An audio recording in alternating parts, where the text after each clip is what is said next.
RD बातमी.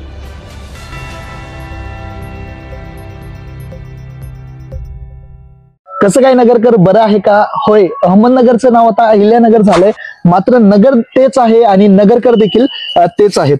आज आपण चर्चा करणार आहोत विधानसभेची. सध्या सर्वत्र विधानसभेची चर्चा सुरू आहे. अभिषेक कळमकर विरुद्ध संग्राम जगताप असा जोरदार लढा नगर शहरामध्ये आपल्याला विधानसभेसाठी पाहायला मिळतंय. नगरकरांच्या मनात एकच प्रश्न आहे की नेमका आमदार कोण होणार, कोणाला किती टक्के मतं मिळतील किंवा कोणाची टक्केवारी जास्त असेल, हे सगळे प्रश्न सध्या नगरकरांच्या मनात आहे. इतिहास जर पाहिला नगर शहराचं तर 25 वर्ष या ठिकाणी शिवसेनेची सत्ता होती.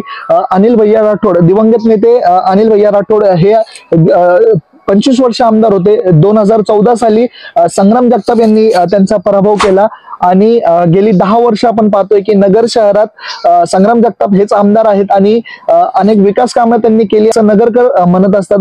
संग्राम जगताप यांची प्रमुख ताकद म्हणजे त्यांनी तयार केलेली कार्यकर्त्यांची फळी. तर आपण आजच्या विशेष भागामध्ये चर्चा करणार आहोत 2019च्या निवडणुकीबद्दल आणि त्याच अनुषंगाने 2024 साली काय घडू शकतं ते आपण पाहून घेऊयात. 2019च्या निवडणुकीत जगताप हे 81,217 मते मिळवून विजयी झाले होते. त्यांना एकूण मतदानाचा 47.73% मतं त्यांना मिळाली होती. त्यांच्या विरोधात जे प्रतिस्पर्धी उमेदवार होते दिवंगत नेते अनिल राठोड यांना 70,078 मते मिळाली होती. त्यांची टक्केवारी 41.19% इतकी होती. केवळ 11,139 मताधिक्य मिळून संग्राम जगताप हे विजयी झाले होते. या निवडणुकीमध्ये जर आपण पाहिलं तर अनिल राठोड नाहीत, पण त्यांना मानणारा जो मूळ मतदार आहे तो पुन्हा शिवसेनेच्या पाठीशी उभा राहील. तथापि काही मतदान विभागले जातील. माजी आमदार दादाभाऊ कळमकर यांचा वारसा सध्या अभिषेक कळमकर हे चालवताना आपल्याला दिसत आहेत. तर दादाभाऊ कळमकर यांना मानणारा एक वेगळा वर्ग आहे.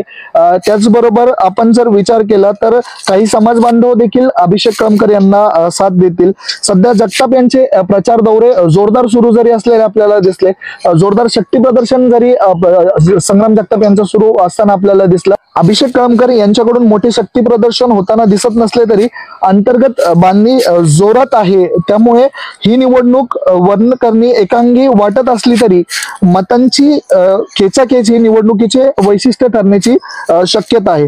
महानगरपालिकेची नांदी हे सगळ्यात महत्वाचं ठरतं, कारण आपण जर पाहिलं तर विधानसभेच्या नंतर लगेचच महानगरपालिकेच्या निवडणुका होणार आहेत आणि जेवढे पण भावी नगरसेवक आहेत, नगर शहरातून जे इच्छुक नगरसेवक आहेत, ज्यांना नगरसेवक व्हायचे, असे अनेक नेते आपण सध्या पाहतोय की असे अनेक भावी नगरसेवक आपण पाहतोय की अभिषेक कळमकर यांच्या पाठीशी उभे आहेत.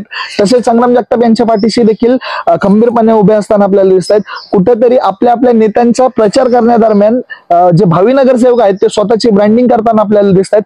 तर निश्चितच हा जो लढा होणार आहे एकंदरीत संग्राम जगताप विरुद्ध अभिषेक कळमकर, हा जरी आपल्याला एकतर्फी वाटत असला किंवा प्रचार दौरे संग्राम जगताप यांचे जोर धरत असले तरी अंतर्गत जी बांधणी आहे ती अभिषेक कळमकर यांनी जोरदार सुरू केलेली आहे. नेमकं काय घडेल हे निश्चितच पाहणं महत्वाचं ठरेल. आरडी बातमी.